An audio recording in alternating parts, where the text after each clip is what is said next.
Привет, друзья! Меня зовут Дима Семенищев, и это новый выпуск Сектора Джаза. Сегодня мы поговорим о том, где искать и черпать вдохновение. Несмотря на то, что я назвал свой новый выпуск довольно провокационно, мы поговорим сегодня о 3 способах, которыми пользуюсь лично я в те моменты, когда идеи меня покидают, и я захожу в некий тупик.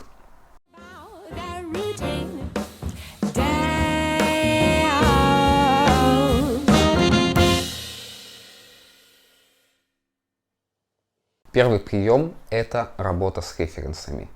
Я сам терпеть не мог до определенного момента это слово, и сейчас не могу, но признаю его очень точным и очень правильным. С ним сейчас надо жить. Итак, работа с референсами бывает 2 типов – осознанный и неосознанный. Начну с неосознанного, это чуть ближе для меня. Бывает такое, что вы слушаете одну и ту же композицию много-много раз, она вас цепляет, она вас вдохновляет, и вы не можете ее выкинуть вообще из ушей на протяжении долгого времени. У меня такое было вот с этой композицией.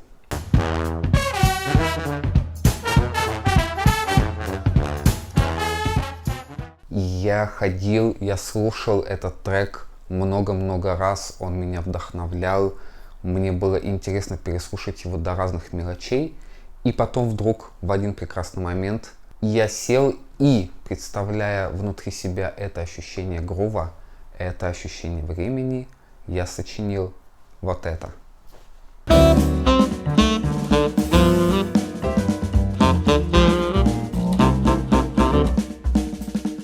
И, конечно, если сравнивать 2 эти композиции, то в них мало общего. В них общее лично для меня это настроение и грув. А темп, гармония, мелодия и форма совсем иные. И здесь сложно назвать это точным референсом, но для меня, безусловно, референсом к Задорной была эта композиция от группы Snarky Puppy, и я ничего не могу с этим поделать. Я знаю, что я сочинил ее под воздействием этой музыки. В этом нет ничего плохого. Я ничего не украл, я просто зарядился и сделал что-то свое. Я до сих пор пытаюсь найти, а вдруг я что-то все-таки довольно точно украл, но вроде как нет, и все нормально. Это пример номер 1. Работа с референсами бывает и осознанная. Сейчас мне, например, часто приходят заказы сделать что-то подобное этому. И к этому тоже надо относиться нормально. Это не значит, что я возьму чужую песню, полностью ее под копирку сниму и скажу: а вот она вам. Нет, я точно так же вдохновляюсь либо гармонией, либо мелодизмом, либо грувом, либо формой. Это все разные части референсов. Зачастую можно создать новую композицию, имея отдельный референс на гармонию, отдельный референс на форму, отдельный референс на грув. И все это соединить вместе и создать что-то новое. В этом нет ничего страшного. Мысль вторая – это заимствование теоретической идеи. Что это значит? У меня часто бывает такое, что я сажусь что-то сочинять, и у меня ничего не получается. Мне кажется, что эта фраза из этой песни, эта фраза оттуда-то. И это нормально, потому что я музыкант, я уже знаю много музыки, и мне все время кажется, что я могу что-то у кого-то украсть. И в этот момент однажды я вспомнил такого человека, как Иоганн Себастьян Бах, и я вспомнил его идею о том, что он взял свою фамилию и разложил ее на ноты. И эту самую фразу использовал много где. Однажды я провернул то же самое. Если вы послушаете мой вальс, который называется Dance in Shadows, то первые 5 нот на саксофоне — это имя.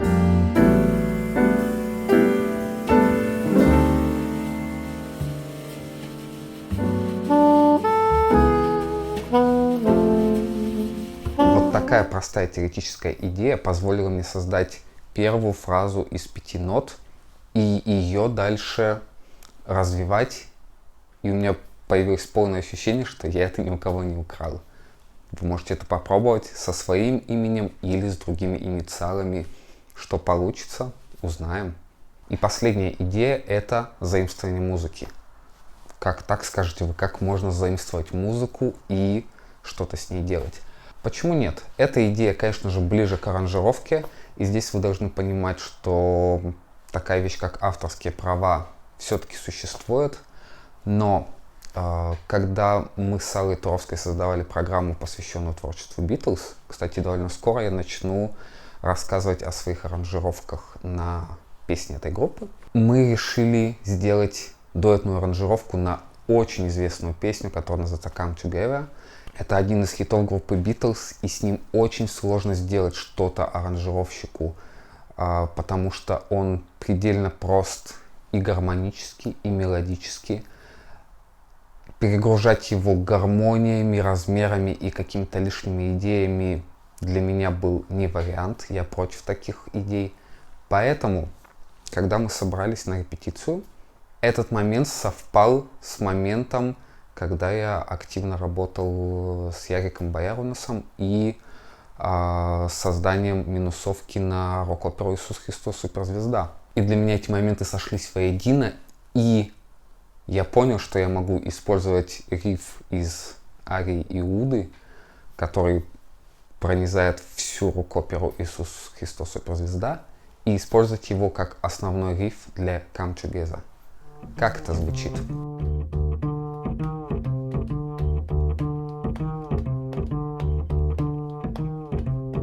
Here come on Flotsam, he come grooving up slowly. He got Jojo Arbor, he won Holly Roller. He got hand down to his knee. Got to be a jocker. Если вы используете какие-то интересные идеи и можете написать о них в комментариях, пожалуйста, сделайте это. Для меня это будет интересно, и это точно будет интересно тем, кто смотрит мои видео. Меня зовут Дима Семенищев. Увидимся через неделю. Пока-пока.